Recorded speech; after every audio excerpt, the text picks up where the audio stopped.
The Emir's Homily by Rudyard Kipling. His Royal Highness Abdur Rahman Amir of Afghanistan, GCSI, and trusted ally of Her Imperial Majesty the Queen of England and Empress of India, is a gentleman for whom all right-thinking people should have a profound regard. Like most other rulers, he governs not as he would, but as he can, and the mantle of his authority covers the most turbulent race under the stars. To the Afghan, neither life, property, law, nor kingship are sacred when his own lusts prompt him to rebel.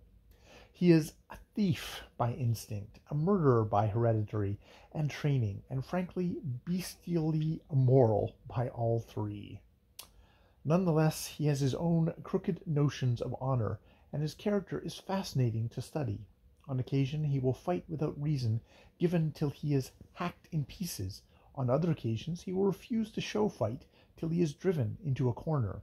Herein he is unaccountable as the grey wolf, who is his blood brother.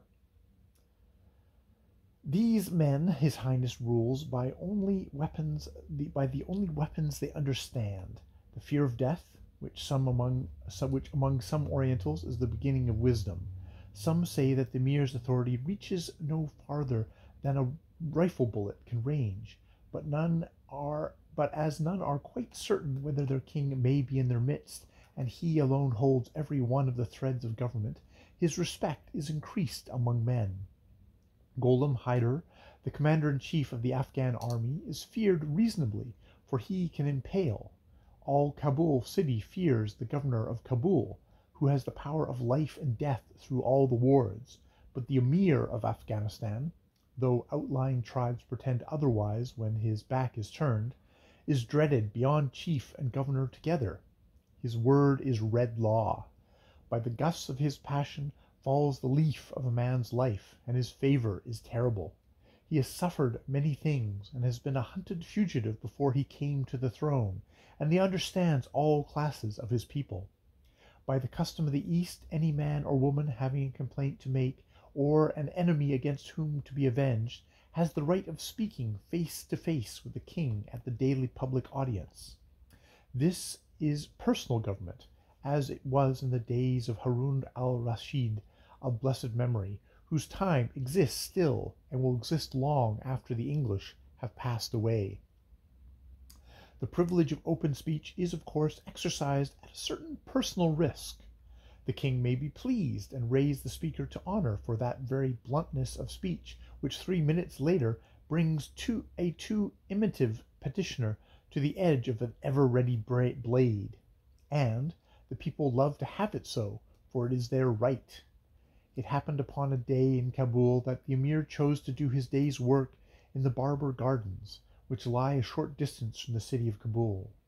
A light table stood before him, and round the table in the open air were grouped generals and finance ministers according to their degree. The court and the long tail of feudal chiefs, men of blood, fed and cowed by blood, stood in a regular semicircle round the table, and the wind from the Kabul orchards blew among them. All day long, sweating courtiers dashed in with letters from the outlying districts with rumors of rebellion, intrigue, famine, failures of payment, or announcements of treasure on the road, and all day long the Emir would read the dockets and pass such of these as were less private to the officials whom they were directly concerned, or call up a waiting chief for a word of explanation. It is well to speak clearly to the ruler of Afghanistan. Then the grim head under the black astrakhan cap with the diamond star in front would nod gravely, and that chief would return to his fellows.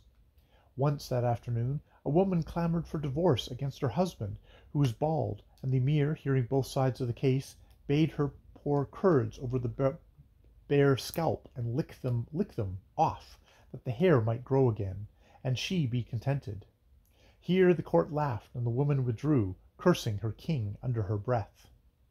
But when twilight was falling, and the order of the court was a little relaxed, there came before the king in custody a trembling, haggard wretch, sore with much buffeting, but of stout enough build, who had stolen 3 rupees.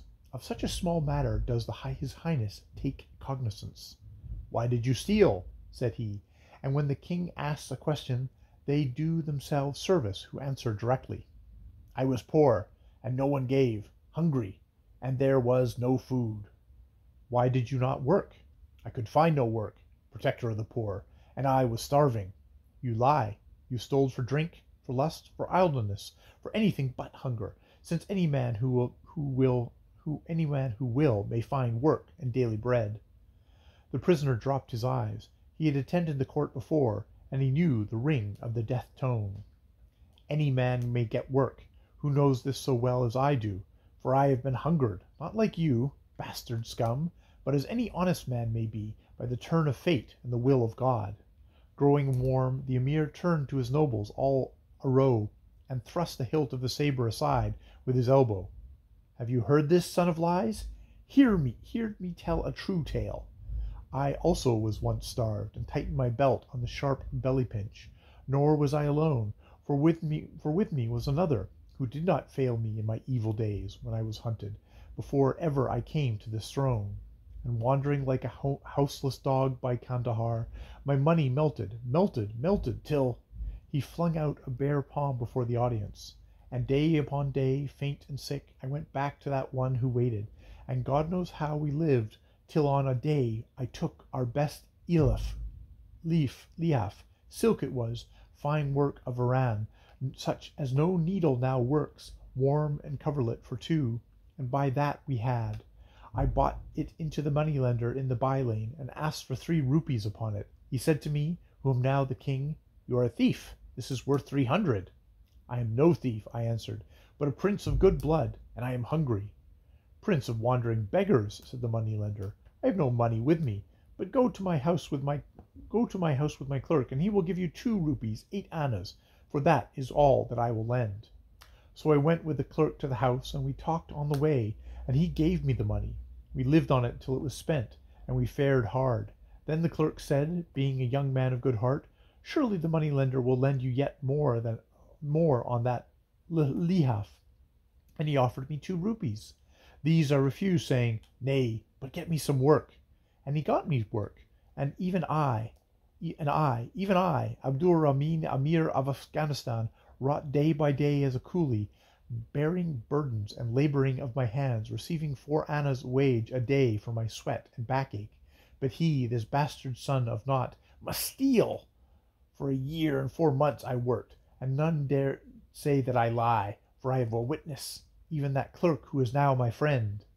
Then there rose in his palace among the Siddars and nobles one clad in silk, who folded his hands and said, This is the truth of God, for I, who by the favour of God and the Emir am such as you know, was once clerk to that moneylender. There was a pause, and the Emir cried hoarsely to the prisoner, throwing scorn upon him, till he ended with the dreaded Dar Arid, which clinches justice.